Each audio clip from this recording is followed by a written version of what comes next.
Brandon Beane always says that protecting Josh Allen is his top priority. With two starters on the offensive line set to become free agents, what's the right plan? We're going to discuss that right now on Locked On Bills.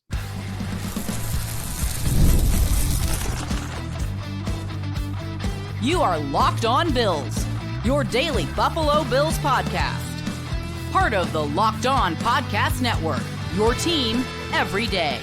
What's up, Bills Mafia? It's Joe Marino, host of Locked On Bills. That's Jerry Ostroski, 102-game starter for the Buffalo Bills. And we'd like to welcome you in and thank you for turning into this episode of Locked On Bills. Locked On Bills is a proud part of the Locked On Podcast Network, now the #1 sports podcast network. Well, folks, welcome in. Jerry and I are excited to add some additional programming to the Locked On Bills feed. First of all, nothing changes with the signature daily episode of Locked On Bills. I will continue to solo host a 30-minute Bills discussion for you every day, just like I have since January 2019. Nothing changes with Bills Squad. That's our twice-weekly, hour-long roundtable discussion with Jeremy White. But we are adding a second daily episode of Locked On Bills that will usually feature both Jerry and I. They're going to be two segments. They're going to range from 10 to 20 minutes in length. We'll cover topical items. We'll cover herd mentality questions. And we're excited to get this started and offer even more content to you on this feed. Jerry, my friend, welcome in. I appreciate you, Joe. Thank you very much for the opportunity. It's been awesome to be a part of the Locked On Network. Look forward to doing this. Just more great Bills content from you and the Locked On family. Nothing could be better. I thank you very much. All right. Well, let's get into the content. Today we want to talk about the interior offensive line. That's not just because Jerry's here. It's just very timely. The last two episodes of Locked On Bills that I have done cover the ideas for the guard position. They cover ideas for the center position. And so I want to take this opportunity to have a discussion with Jerry, as Connor McGovern and David Edwards are both set to become free agents here in a couple of weeks. They're both expected to get some big money. And one thing that I think we can both agree on, Jerry, is that neither of these players are going to sign before the legal tampering period opens. Now, look, I could be wrong about that, but these are guys that are expected to get some big bucks, and I'm sure they're going to want to hear what offers exist across the league. And I think there's a good chance that at least one, if not both, are gone. Your just initial thoughts on these guys, and they're about to become free agents. Right. Well, both have been very big parts of this Buffalo Bills offensive line, and obviously McGovern came with a little bit more clout to him. He played for the Cowboys and everything, but still came to the Bills, came for not much money. David Edwards, obviously a free agent that really didn't have a home. I mean, he was with the LA Rams, won a Super Bowl, but yet couldn't stick and wasn't in their plans. And next thing you know, they bring him into Buffalo, and Cromer just develops these two guys and turns them into the players that a lot of people felt they would be. And I don't think either of them's going to sign right away. Myself, they're going to want to see what's out there, especially McGovern, because I think, you got Tyler Linderbaum sitting maybe a little bit in front of him. That's the guy that's going to set the market. If someone does sign early, it would be David Edwards, because some feel that he is the best free agent option right now out there this offseason. We'll see. I think both of them will hang and chill and just kind of play their cards and see, where they can get the most money.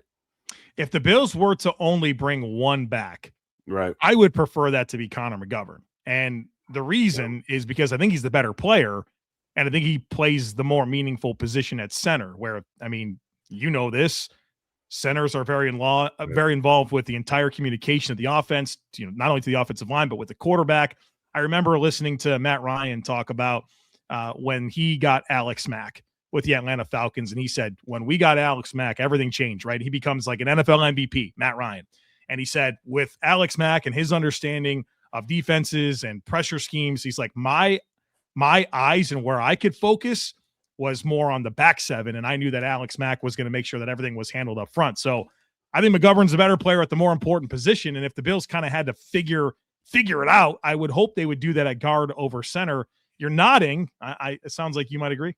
Yeah, I do agree. I think one of the things I do want to say is this, Joe. I know a lot of people say wide receiver. I know a lot of people say defensive end. To me, this is the most important thing that Brandon Beane has to get right this offseason. This change up in the offensive line, whether it's 2 or 1, whatever that may be. Josh Allen's protection is paramount to this Bills team having any sort of success. So they got to make sure the offensive line's right. I agree with you. If I'm going to keep somebody, it's McGovern, because I think that his relationship with Josh Allen is there. You got to remember, I played for Jim Kelly. I played next to one of the best centers in the history of the league in Kent Hull. When Jim Kelly retired, Kent Hull retired. That's how tied together those guys were. And so it's important for a quarterback to have his center. I think even more so than he had that relationship with Mitch Morris, he does with Connor McGovern. So if Brandon Beane can find a way to bring one of these guys back, I hope it is Connor McGovern, because you can find somebody to play guard. Okay, you can find somebody. They got guys in the roster that can probably do it. You can bring somebody in. Heck, you can draft somebody. So I hope that McGovern is that guy if they can get it done. But again, you got a cap-strapped team and two of the marquee guys at their position. It's going to be tough. One of the interesting things about Connor McGovern taking over from Mitch Morris as a center and that being very seamless, we can't forget that Connor McGovern did have a year starting at left guard where he probably learns Josh, he learns the offensive line, and then he slides over to center. If the Bills don't go with, bringing back McGovern, or you have Sedrick Van Pran-Granger or Alec Anderson step into that role, do you think it'd be a big ask for whether it's a rookie would be kind of a very tough sell, but even if it's an outside veteran, is that challenging for them to step in and get on the same page? Like, how hard is it to get on the same page if you're a center with a quarterback? Right. I do think McGovern had an advantage because I did it when I played. I went from guard to tackle, back to guard to center. Okay. So I kind of knew them all, and it does make that learning phase a lot easier. A veteran center's been in a bunch of different systems, most of them. Nowadays in football, in the cap situation, you don't see players just stay put. They kind of bounce around, especially the way we expect these coaches to win immediately. Most of the time you're playing for a couple of different coaches wherever you're playing. So I think if a vet comes in, it'd be much easier, maybe a little bit harder for a rookie. I mean, obviously Van Pran-Granger and Alec Anderson have been on the roster, and you have to figure with Joe Brady being the head coach, all the nomenclature, all the verbiage, especially even with the new O-line coach coming in, he did work under Aaron Cromer and learned under Cromer. So a lot of those words and things like that, the verbiage will be the same. I don't think the transition will be that hard for whether it be a vet just because they've been in so much, they got that experience, or a guy that's on the roster. I think they'll be able to figure it out. All right. Speaking of figuring it out, we got a lot more to figure out here on this episode of Locked On Bills. Coming up next, I want to get very specific with Jerry about the replacement plan and considering the in-house options that have been in the pipeline. If the Bills do sign a free agent, what type of player makes sense? And is it logical for a rookie to be considered for either guard or center? We're going to explore all that here next. So folks, be sure to stick with us. Tax season does not have to take over your life. This year, TurboTax is making it easier than ever to just hand things off and move on with your day. With TurboTax Full Service, you can have your taxes done for you by a trusted local expert start to finish without the stress or guesswork. Instead of spending hours trying to figure out forms, you can meet with a local TurboTax expert in person or connect online. They'll handle everything from W-2s to self-employed forms and work to give you every deduction. You can upload your documents, go about your day, and get updates right in the TurboTax app. It's a huge time saver and gives real peace of mind knowing an expert is handling it. For a limited time, you can have your taxes done by a local TurboTax expert for just $150 all in. If a TurboTax expert didn't file for you last year, just file by February 28th.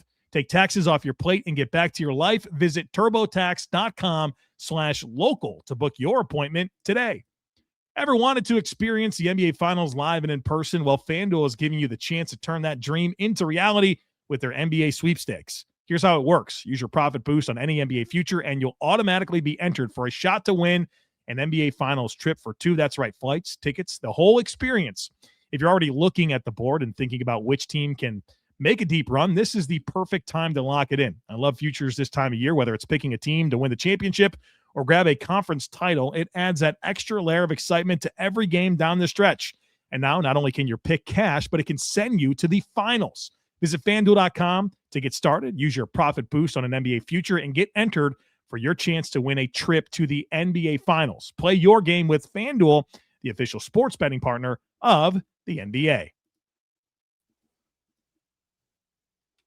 Joe Marino, Jerry Ostroski here talking about the Bills' plan and offensive line, particularly the interior offensive line, specifically center and left guard. And we've talked about Connor McGovern. We talked about David Edwards. No idea whether one or both will be back. Neither. Who knows?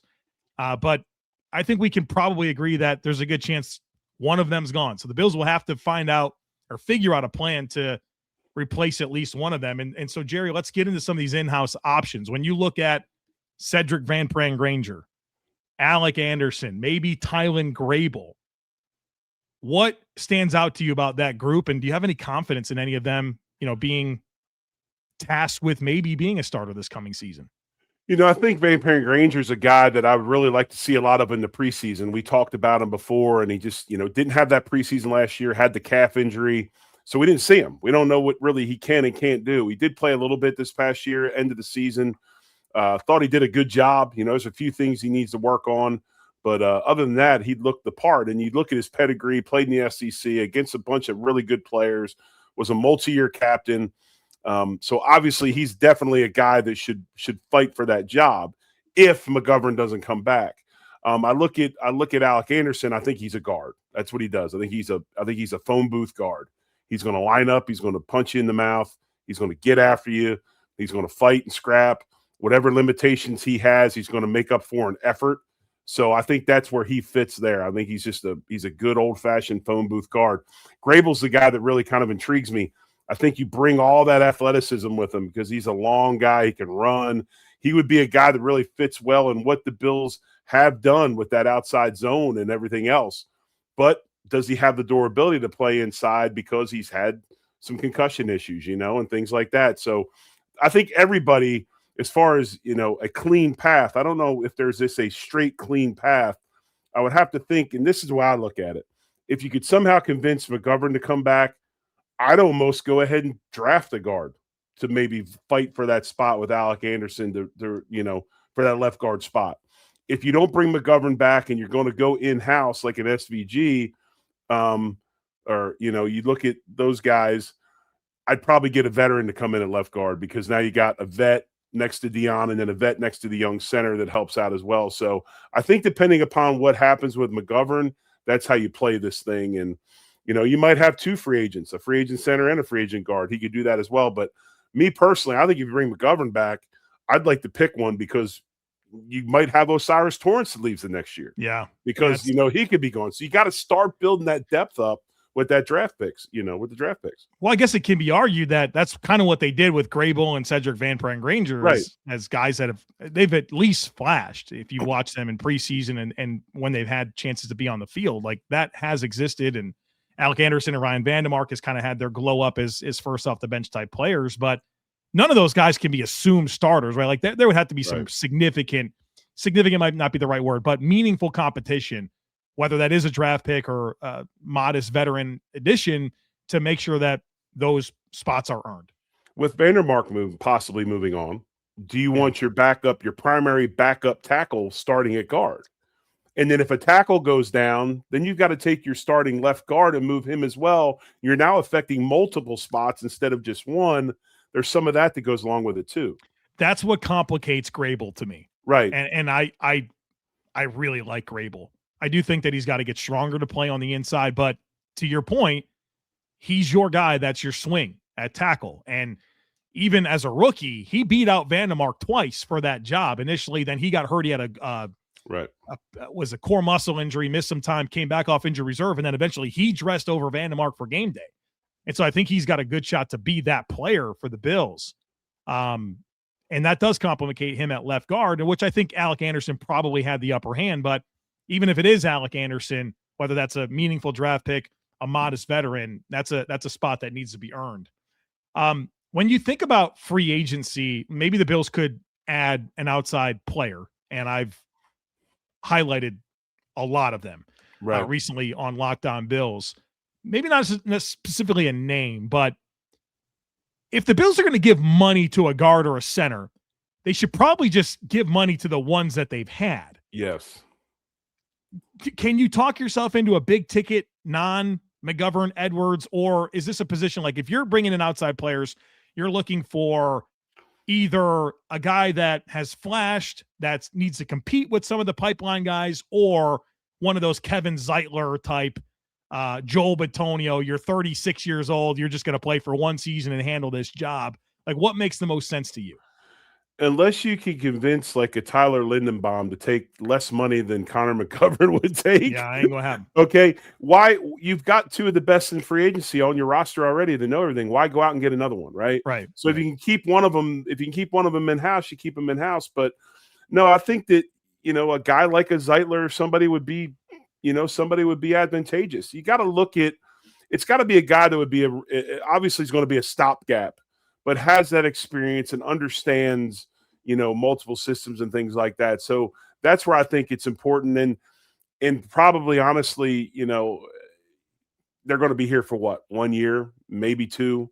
I mean, this is get through this situation and move on. That's why I keep going back to the thing. I'd really like to draft one, maybe at the latest. I'd like to take one in the 3rd for sure, but we do have other needs as well. But yeah, you're going to have to bring in a guy like a Zeitler or somebody that can help stop the bleeding until you get things solidified once again.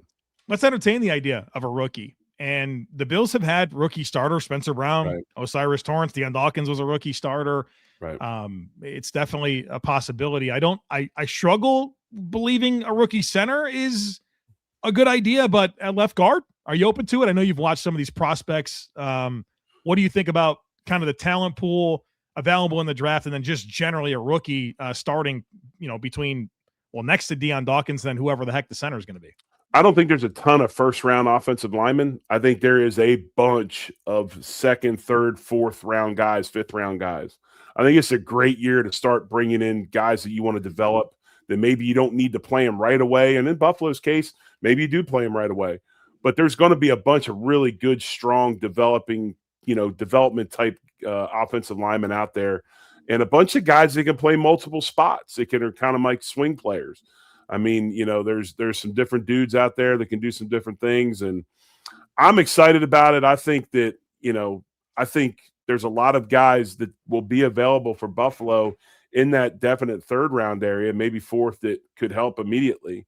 I think that's the type of draft it is. So I think they need to pick one.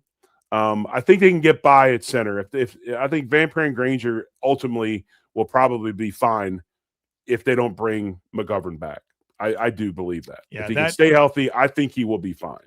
That consistency, I know he hasn't really played a ton, but being with Josh Allen for the last 2 seasons really will help him if it's not going to be Connor McGovern. I'll leave with this note here, and I mentioned this on Bill's Squad on Monday with Jeremy as well. Pat Meyer, the Bills' new offensive line coach, has been given several young offensive linemen that became immediate starters. In 2023, the Steelers took Broderick Jones in the 1st round at offensive tackle, day 1 starter. The next year, they drafted 3, and they all started. Troy Fautanu, their 1st round pick. Then they get Zach Frazier in the 2nd round at center, Mason McCormick in the 4th round at guard. Those guys all were like day 1 starters, and at least in those interior players, Frazier and McCormick, they look like they're going to be fixtures for a long time in Pittsburgh. And so that recent exposure to getting a young player ready and then performing well has happened for Pat Meyer, which gives me a level of confidence about him doing the same in Buffalo, because that is potentially going to be needed at least one spot. Definitely. And he comes from the Aaron Cromer tree, right? Yeah. So they understand how to develop guys that maybe others don't want. The exciting thing for me is a lot of these prospects in college right now, Joe, are multiple position guys. They've played across the board throughout their 4 or 5 year careers in college. Some have played tackle and moved inside. You got a lot of guys. I mean, there's some tackles that have moved to center. So you've got a lot of multi-positional guys as well that the Bills can kind of, hone in on if they do want to get one in the draft. All right. Fun debut episode of the 2nd episode of Locked On Bills. What are we going to call it? The Big O and Joe Show, something like that. We'll figure all that out. But here's what you need to know. As far as programming goes, there's some interesting things going on. This episode, if you're listening to it, kind of when it dropped on Monday afternoon. Jerry and I are going to be back for you tomorrow morning with another conversation where we're going to dive into kind of the ideas for team captains in 2026 with a new head coach. So we have a fun topic we want to get into with that. But with Brandon Beane and Joe Brady speaking at the Combine on Tuesday at 2 p.m., your regular episode of Locked On Bills will come Tuesday afternoon, where I will reflect on those items. And then Wednesday, we'll get back on track previewing edge rushers that the Bills could sign in free agency. So tons of content. Here's the best thing you can do. Subscribe. It'll be right there in your feed. Don't miss anything. And as always, we'd love for you to take a moment to share the podcast as well. All right, folks, thanks for being here. Go Bills. And we look forward to catching up with you again real soon.